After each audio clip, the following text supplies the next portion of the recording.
The family that vacations together stays together. At least, that was the plan. Except now, the dastardly desk clerk is saying he can't confirm your connecting rooms. Wait, what? That's right, ma'am. You have rooms 201 and 709. No, we cannot be 5 floors away from our kids. The doors have double locks. They'll be fine. When you want connecting rooms confirmed before you arrive, it matters where you stay. Welcome to Hilton. I see your connecting rooms are already confirmed. Hilton, for this day. Welcome to Marvelous Disney, the podcast that discusses the most recent doings at one of the more dynamic divisions of the Walt Disney Company, which is, of course, Marvel Entertainment. This is entertainment writer Jim Hill, and my co-host, the amazing Aaron Adams, and I are recording this week's episode on Wednesday evening, April 12th, 2023. 57 years ago today, on April 12th, 1966, issue number 146 of Strange Tales hit news racks around the country. And this is the issue where we were not only introduced to the character of the Black Panther, we also learned about the nation of Wakanda, the idea of this all-powerful, amazing metal vibranium, even the heart-shaped herb that gave Black Panther his or her power. But this was this was a Stan Lee, Jack Kirby special, the two of them working together, and created something. In fact, it was the second story in this issue. It was the B story. And it went on to, obviously, if you think about the two Black Panther movies, the original in 2018 and Wakanda Forever just last year, combined international box office of over $2.2 billion. And again, that's all on the back of issue 146 of Strange Tales, released today, back in 1966. Do we have that in our collection, or? If I had that in my collection, I'd be retired. Okay, well, sounds like I gotta go find this issue. Okay, anyway, folks, lots has happened since Aaron and I recorded an episode of Mud, so let's just get to it. And as always, the news portion of Marvelous Disney is brought to you by Storybook Destination, trusted travel partner of the Jim Hill Media Podcast Network. For a worry-free travel experience every time, please book online at StorybookDestinations.com. Okay, Aaron, so over the years, there have been all sorts of discussions about who is the toughest Avenger. But as Jimmy Kimmel pointed out just last week, debate's been permanently settled at this point. It's got to be Hawkeye, or at least Hawkeye as played by Jeremy Renner. He's been everywhere this past week to 10 days. Did you see for example, the special last Thursday night where he was interviewed with Diane Sawyer about the New Year's Day incident? No, I haven't seen any of it yet. But it was easy for him to get on all these shows because they just put him in a little manila envelope and slid him under the door.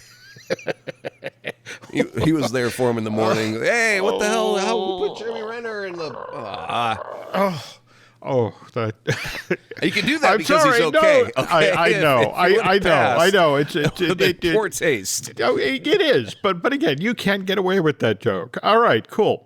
What was interesting for me, at least with the Diane Sawyer thing on ABC, is they actually did animation to show what happened. I mean, they literally showed him, the snowcat, and he was towing his nephew's car out of the snowdrift, and he couldn't see his nephew for a moment, so he stepped out on the track, and that's how it all went down. Please tell me it looked like one of those Korean re-animations that they use for news segments with really poor animation, because that would have made it really good. They should have gone that way, but it was actually rather tastefully done. But again, he follows it up with an appearance on Kimmel on Friday, walking with a cane. The one moment where he went off-brand was this past weekend when he took his family to Six Flags Magic Mountain. And, as far as the Disney company is concerned, given that he appeared on with Diane Sawyer on ABC and he then went on Late Night with Jimmy Kimmel, he really should have gone to Disneyland. But turns out that Renner is a roller coaster freak. And if you're looking for a lot of coasters, that's not Disneyland. That's definitely Six Flags Magic Mountain. And then, what was it? Just last night, he was on the red carpet for Renovations, which, by the way, first episode of that 4-part series dropped on Disney Plus today. And in fact, the log line for the show is This premium 4-part series embraces Jeremy's lifelong passion to give back to communities around the world by reimagining unique purpose-built vehicles to meet a community's need. And maybe purpose-built vehicles might have been, just a little on the nose. I got one for you. A snowcat with a kickstand.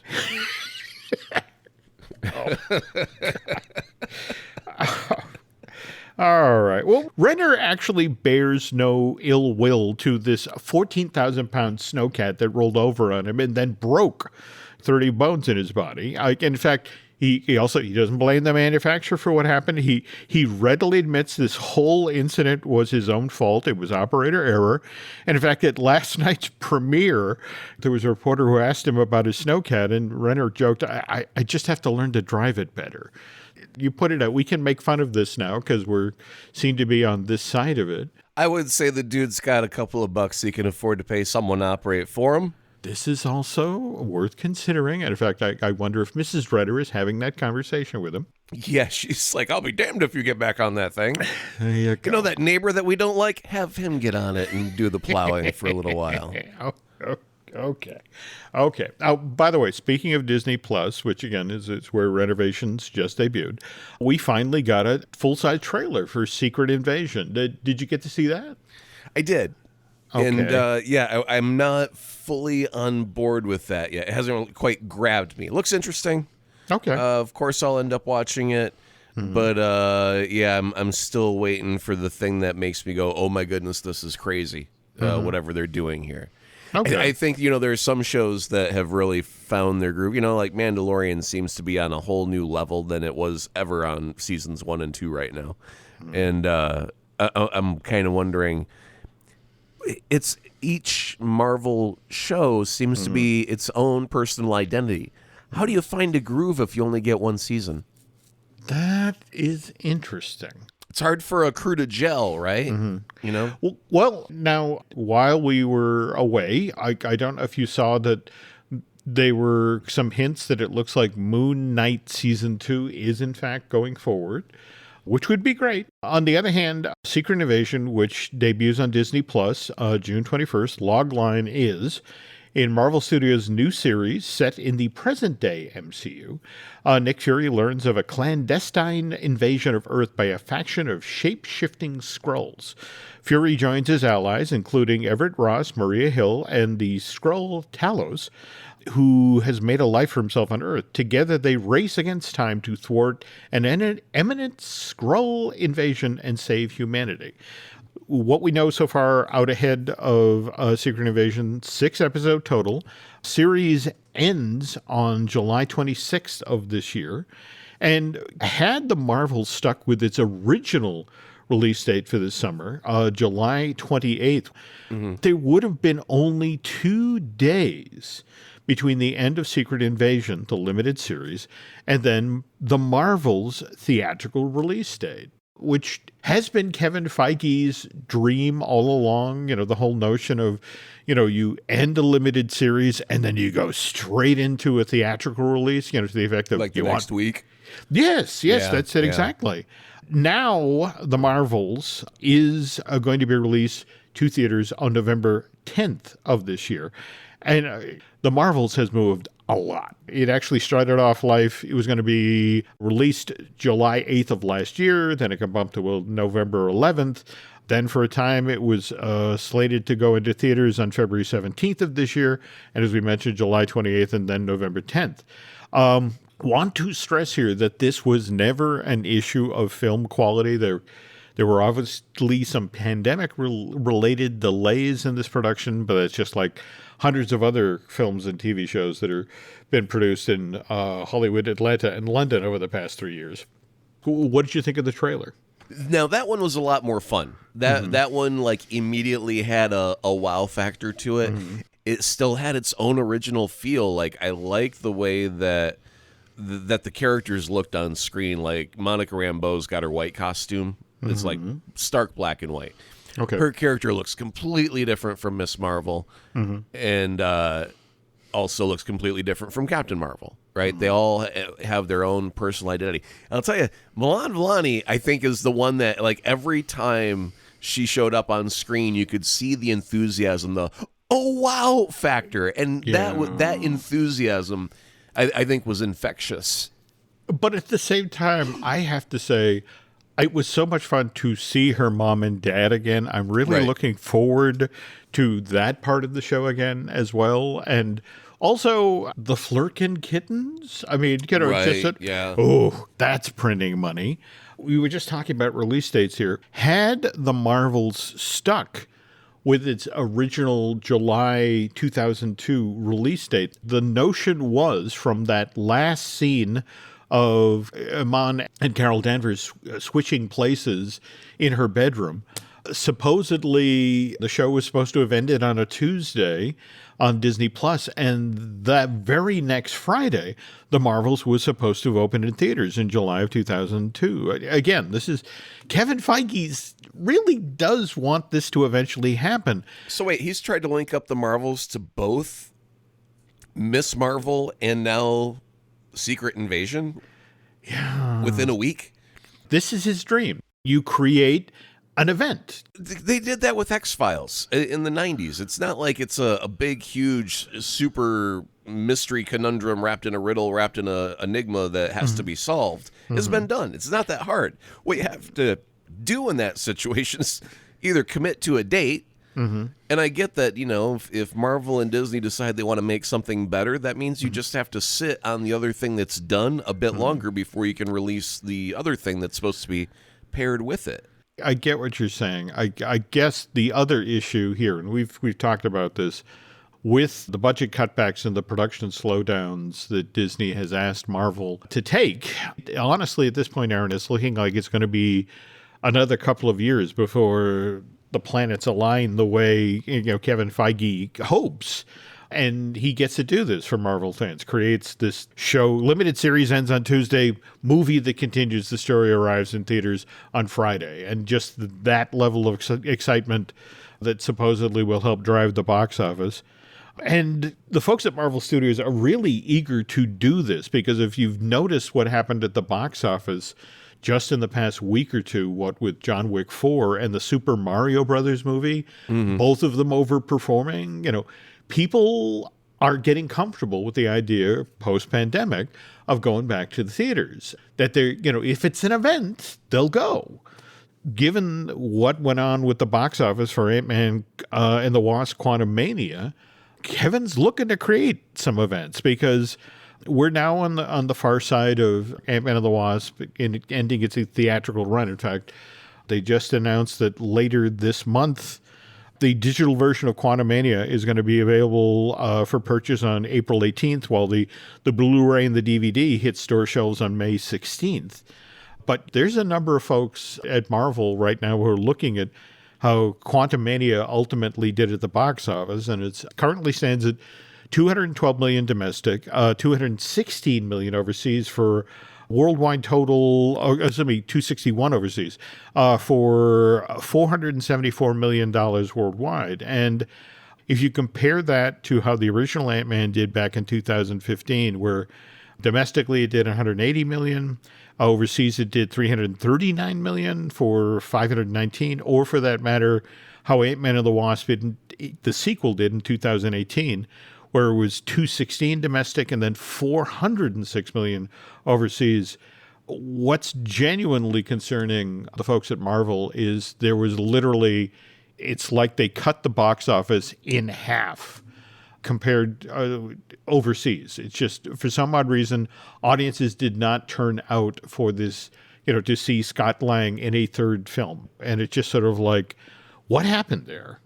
And that's a little concerning when your next film is also Guardians of the Galaxy Volume 3, which arrives in theaters on May 5th. And by the way, have you heard about what the IMAX folks are doing a couple days before Volume 3 opens? Oh, no. What's IMAX got going on? They're going to run all three of the Guardians movies back to back on the 3rd. If you manage to hang in there for, I think somebody did the math, and it's with the breaks between films and this sort of thing, it's over 7 hours. Yeah, that's a little too long to be in a theater. Yeah. But yeah, you get a commemorative poster, you get a lanyard, and tickets are on sale right now. But they're really leaning into the sort of musical aspect of this project. In fact, I don't know if you saw the trailer that just dropped where they talk about how summer begins with their final tour. And yeah, box office projections are already out there for this last directed by James Gunn MCU film. And it looks like they're being a little conservative this time around. They look to be 120 to 155 over its opening weekend. And sort of doing the math as to how long, and given especially what's been going on with the most recent Marvel films, they're projecting the final take in North America will be somewhere between 280 to just over 400 million domestic. So is this one really on your radar? How do you feel about this one? I've always enjoyed the Guardians movies. Mm-hmm. I've never been a Guardians comic book collector or reader in any sort of shape or form. Mm-hmm. So almost all of my general Guardians knowledge is going to come from whatever the movies are feeding me. Mm-hmm. So I'm not really personally connected to them in a major way. I did enjoy, with a lot of our Marvel heroes, were earthbound so much of the time. Okay. And so to go out in space and do nice big space epics and have very little Earth as background scenery and something cosmic and wild is a lot of great fun. Okay. So yeah, in those senses, I do look forward to a Guardians movie on, oh, thank God, it's finally something different. We get to go to space for a little bit. I've always enjoyed all of the cast. And yeah, so I mean, there's really not any negatives about it. And the soundtrack that you mentioned as well have always been a prized feature of those films. So true. Yeah, all the way around, I definitely will be looking forward to seeing it. But with the trailer, again, it's just like there's nothing that really is. I mean, I know the general storyline. It's kind of like when you read the Nick Fury storyline for Secret Invasion. Yep. It's like, yeah, everything in the trailer looks exactly like what you read off that page. I mean, there was nothing surprising about it. Okay. And for a long time, we've known that Rocket is going to be like the central focus, and that we'll probably end up wrapping up Drax's storyline, and there's going to be some conclusions.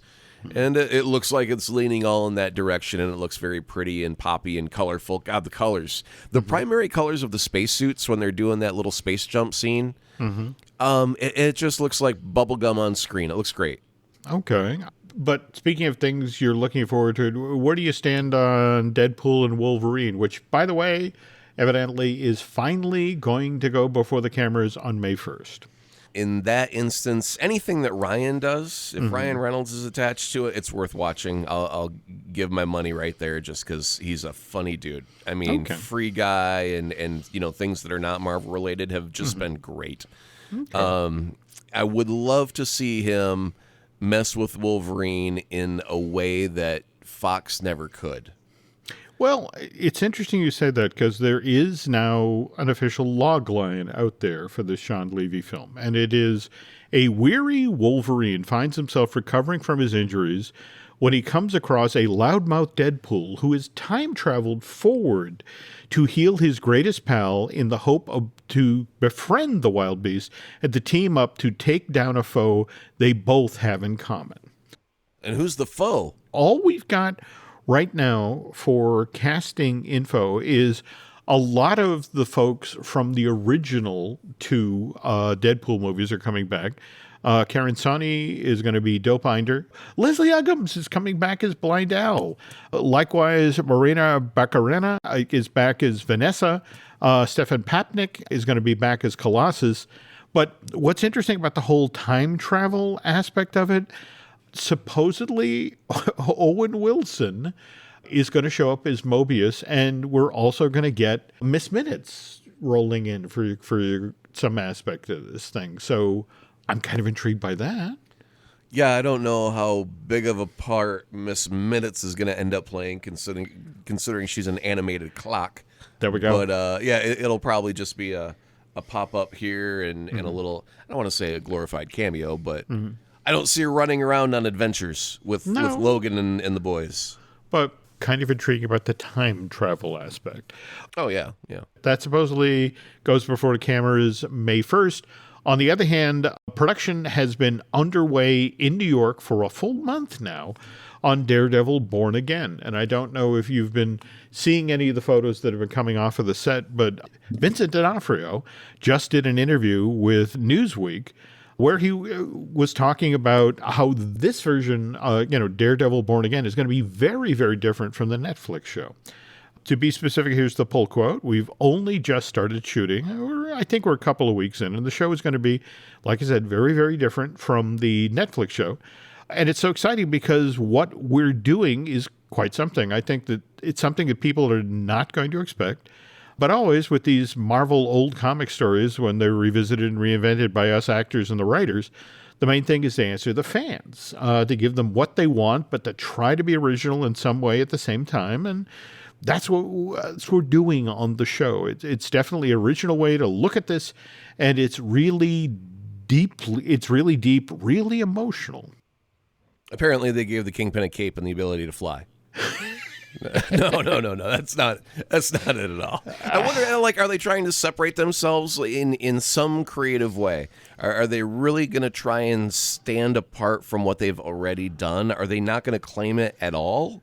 Is that what they're saying, or is it just going to be that it's different? It may be connected, but it's going to be tonally and visually and storytelling wise very much different. Because I think the Netflix, they depended a lot on bringing the Defenders together. And that's not a goal at this moment, is having the Defenders reunite. And so, I can see that difference playing an impact on how the story plays out. I just wonder, are they going to acknowledge that the past even existed on Netflix?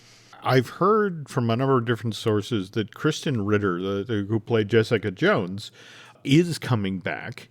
But at the same time, what's kind of interesting about what Vincent is saying here is, I don't know if you caught what Bob Iger said at the virtual annual shareholders meeting earlier this month, where he talked about, after all of this time of, no, we take everything back and it's only going to be on Disney Plus or ABC or that sort of thing. But he actually talked about, we're revisiting the idea of lending out characters to producing shows for other streaming services. So just kind of bizarre, if you think of how long we had to wait to get new Daredevil because they had to wait out the Netflix exclusivity contract, But I also think that might be I wouldn't say that I would expect any Marvel live action to end up getting farmed out to another location. It's not like they're going to go give that to Netflix again for a second time. But they do have things that are like animated Spider-Man. They've got the rights to that. And if they were to give that to maybe a Hulu to boost subscriptions in that direction, or license it out to Sony. I don't know who the hell Sony's going to give it to. They've been giving everything they make to Amazon. So, maybe that's the thing where it's like, hey, Amazon, you've got all this Spider-Man universe stuff coming up. How would you like a couple animated Spider-Man shows that we've got in the vault? We don't have access to the real hard numbers of what's it take to the cost of making a show versus what you're going to make if you sell it to Amazon versus what you're going to make if it just stays content for Disney Plus. Because one of the challenges they had was this was it $1 billion or $2 billion loss in revenue or whatever, and they're making budget cuts. Well, what the hell if you start farming out your content to somewhere else? How are subscribers going to be tempted to go to Disney Plus when maybe the show that you just farmed out went to Amazon, and you're like, oh, that's what I really wanted to see. I have to go now subscribe to Amazon Prime and get free shipping on stuff so I can go see the animated Spider-Man. I don't know. There's a series of number balancing and juggling that's going on in the background that we just aren't privy to, so we'll not know, is this a really good idea or not? Well, what's kind of interesting, and this is literally the headline of, for a feature that ran in Fortune back on March 10th. And it says that Bob Iger says Disney Plus hoarding its own movies and TV shows wasn't as valuable as he thought, and admits that the company needs to rethink when it comes to streaming strategies. So, okay. Well, what about older, like, the Disney content that could be Alice in Wonderland, Peter Pan, Pinocchio, the classic things that, they have forwarded, and they still have some sort of value, and they're just like, what if we partnered up with so-and-so and they became a Disney partner for a while? And it's like, how much money could they get if they got, just other stuff that's been available but not quite urgently popular right this second? Like if a new Star Wars show comes out, like Mandalorian, or if a new Marvel show comes out right now, the only reason I'm subscribing right now is for Marvel and Star Wars content. So they could, in my eyes, Disney could get rid of just about anything as long as it's not Star Wars or Marvel, and I wouldn't care. I wouldn't miss it at all. So it's like, well, maybe someone's trying to build a family audience, and Disney's got cartoons from the network that they used to run that they could shovel over that way and make a buck. I don't know. But take, for example, there's the brand new Peter Pan and Wendy live action thing. David Lowery directed that for Disney. That's going to be showing up on Disney Plus on April 28th, later this month. And one of the reasons that they did this live action version of Peter Pan was that Disney's own research shows that there's a certain very desirable young demographic that looks at a hand-drawn Disney film and goes, it's just sort of, I like CG, that the hand-drawn stuff is, that's old. That's what their eye is accustomed to. It's the exact same with a certain age of people who prefer vinyl versus MP3s, and young people are used to the way that MP3s sound, and there's just a quality to it that they grew up listening to it. That's how they prefer it. Yep. But at the same time, what's interesting is just this past weekend we had a family party down at Nancy's sister's place, and her nephew Jonathan collects vinyl because to his ears this 33-year-old, it's warmer, it's nice, it has a better sound, and I can do a scientific explanation of what happens very, very quickly. By the way, when you do digital, it's like taking how you have frames per second, like 30 frames per second for video. Yep. It's taking thousands of little snapshots, and you get this little when you draw a waveform, it's a perfect curve, a perfect S curve. But when you recreate it, it's a little set of staircases that goes up, and then a staircase that goes down, and then a staircase that goes back up. And it's those little gaps in the staircases where you'd normally have a smooth line in your waveform, where instead it's a little step, step, step, step, step, step, step, step, step, step, step. And that's digital versus analog. And, not many people can hear the difference, and you have to kind of know what you're listening for the difference. But, there's a reason, people like analog gear and all that jazz. But, that's it right there. I did not know that. Wow. Yeah. Okay. Well, thank you for sharing. And speaking of stuff we've shared on previous show, folks, we were talking about the Victoria Alonso situation at Marvel. And we have yet to talk about what's going on with Jonathan Majors, but Aaron and I will get to that on the second half of today's show. But first, this. Every Who down in Who Newville liked the holidays a ton. But where to get great prices on gifts, they had no idea. None. They searched and they searched for great gifts under $25. Gifts for spouses and friends and even their toddlers. When suddenly one Who shouted, Walmart has what you want, knowing they have Lego, Tree Hut, and low prices to flaunt. So they enjoy the holiday season as Who's often do. Cheering and shouting, Walmart has incredible gifts. Who knew? Find gifts they'll love under $25 at Walmart. The detective said missing kids usually come home. What happens when they don't? Based on a true story. Police looking for John Gacy. We discovered bodies. By the looks of it, they're younger men. The things he did to those kids. He's sick. The system failed these families. Devil in Disguise, John Wayne Gacy. Streaming now, only on Peacock. Do you know how many there are? Up to you to find out. Every story you love. Every invention that moves you. Every idea you wished was yours. All began as nothing. Just a blank page with a blinking cursor, asking a simple question. What do you see? Great ideas start on Mac. Find out more on apple.com/Mac.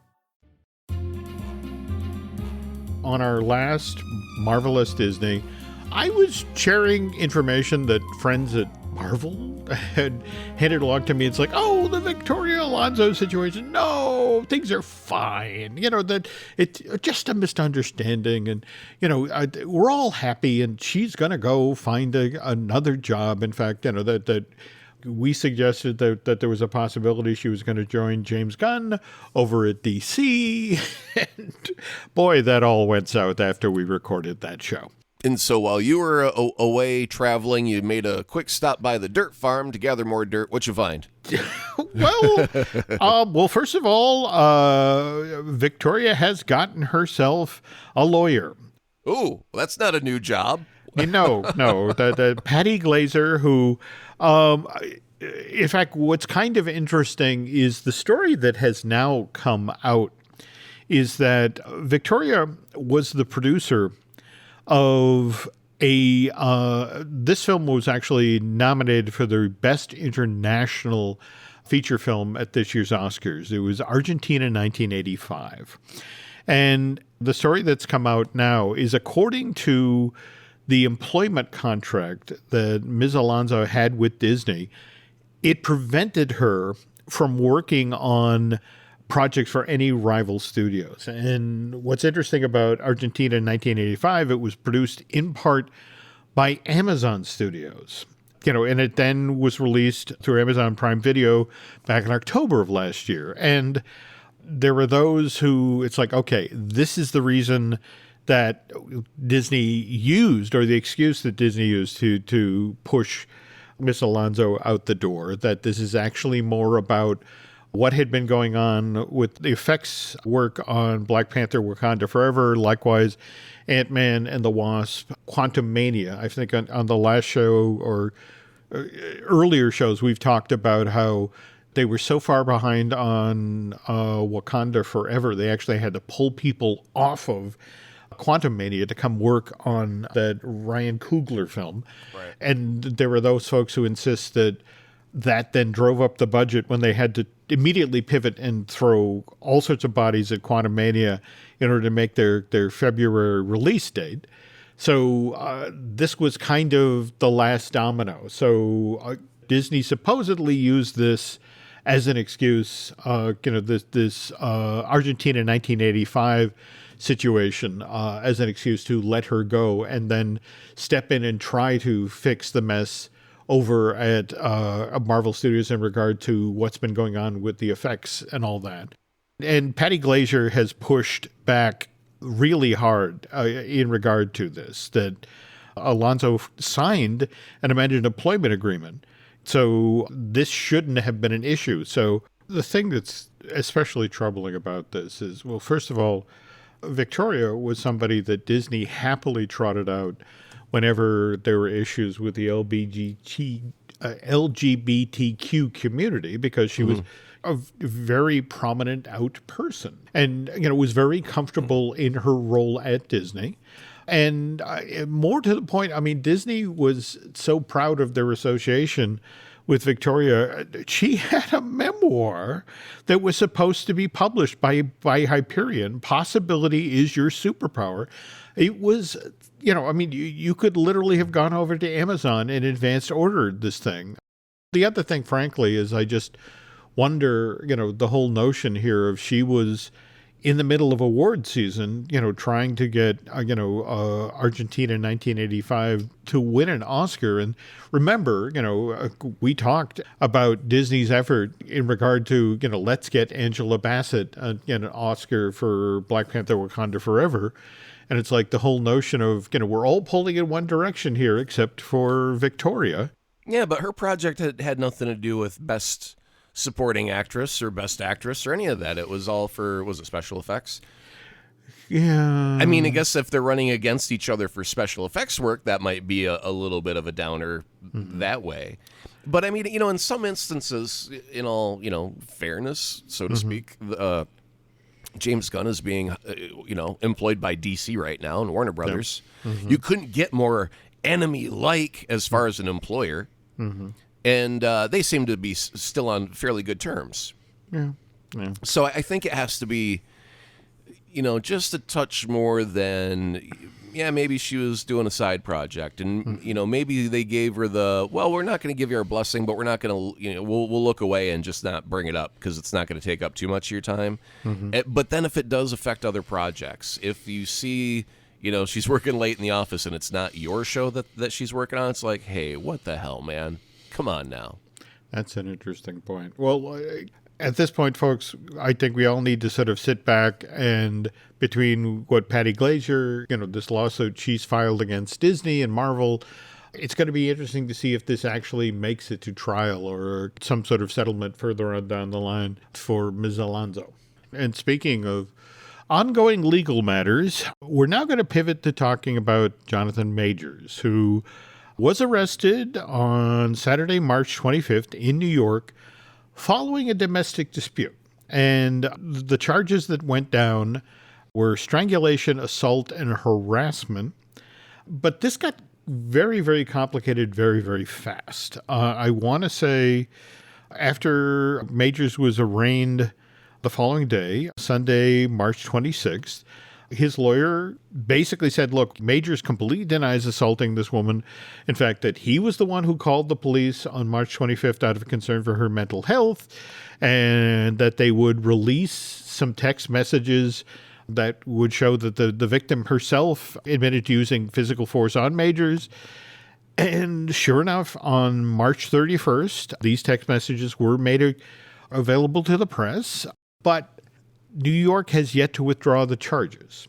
And this is still chugging along. And what was kind of interesting was when these text messages came out, there was a lot of folks on social media who pointed out that what this woman was saying in the text messages, was kind of the hallmarks of domestic violence and, a very complicated relationship. And so this is still going on. And all parties involved here are trying to get to the bottom and trying to decide how to move forward here. But let's face it, Jonathan Majors just appeared as Kang in Ant-Man and the Wasp: Quantumania. Prior to that, we were introduced to He Who Remains in the first season of Loki. And as the end credit scene for Quantumania showed us, Jonathan Majors is playing dozens, if not hundreds of characters going forward in the MCU. And this gets problematic if the guy you're building, and in fact, think about it, Jonathan is booked for films as far out as 2026. I mean, May of that year is when Avengers Secret War is supposed to arrive in theaters. And the year prior to that, the first half of, that Avengers event, the Kang Dynasty, is supposed to hit theaters. And can you tell the nice folks the joke you made, on Twitter when this all started to go down? Well, someone asked if they were going to recast him or, how would you handle that if it turned out that it was true? Mm-hmm. And I said, ladies and gentlemen, Kang will be played this week by Terrence Howard. Jeez. It's funny because it's a little too close to the truth. Well, I mean, it's like, hey, you want a second swing at Bat Kid? Come on. How much money do you want this time? Not as much. Oh, it's funny you'd say that. We've got not as much. Here you go. Put on the suit. Get in the. Now, the thing is, when I read the news, I was like hit with so many different emotions, and I had to split it down the middle of like, please God, don't let this be true. However, if it is true, please don't let him get away with it because he's famous, because we like him as an actor. Just, let this happen quickly, and for our sake, rather, painlessly, just make it quick. Just get it over with. Did he do it or didn't he? And so the fact that, there are text messages and that she was being abusive. But the thing is, like, if you were to take a swing at a woman, I think she'd swing back at you. Might even use them beautifully manicured nails to claw at your face a little bit. So it could look like, she was doing damage, but it doesn't mean that he was completely innocent of anything. And so, those things are complex, and I don't think the New York court system should just drop it automatically. Like, the thing is, there have been so many women that have been abused in Hollywood, just in general by Hollywood, right? Not even just the actors who, take advantage of people in general in a negative way. So if there's a victim, they should at least be heard. And if he's innocent, and he walks free, and we have wonderful movies, and we cheer and we applaud. And if he's not so innocent, well, then we say, man, I hope you recast Marvel, because we don't want to support people who do bad things to other people.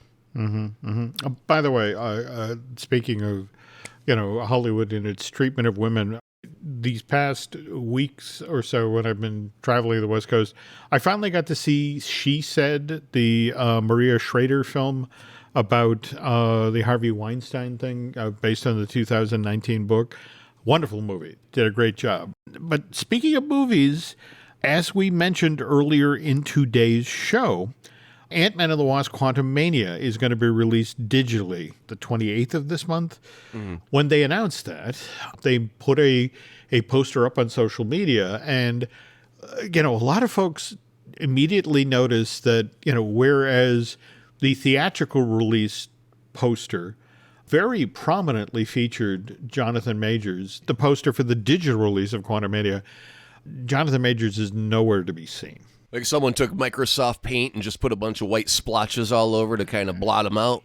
Not quite, but toward that effect. Well, I mean, was it the same kind of like framing where, Ant-Man was like, I think he was kind of smaller and centered, and Kang, like, it was a big face looming in the background. Was it like just the face missing, or did they reframe it so Ant-Man took up more space in the image? It's literally a new composition. It's cool. Scott Lang and the Wasp, dead center in the image just above the Ant-Man and the Wasp Quantumania title. I mean, it is called Ant-Man, and it doesn't have Kang's name in it. It's not the worst thing in the world. Okay. All right. But when you also put that piece of info alongside what just happened with Loki Season 2, which, remember, was originally supposed to be released summer 2023 on Disney+. However, if you go over to that streaming service now, this sequel to Season 1 of Loki is now listed as coming soon. And remember, we just got, as the end credit scene of Quantumania, we saw Professor Time, or whatever his name was, and Loki and Morbius sitting in the audience. And, Loki looks terrified, and Morbius is, this is the guy? Yeah, it's going to be a really bad sign if they make changes. You know how sometimes after a series has come out, they'll make little tiny digital tweaks to it to, make corrections or whatever. Okay, so the end of Loki Season 1, Loki comes out and Mobius is there, and then there's that giant statue of Kang.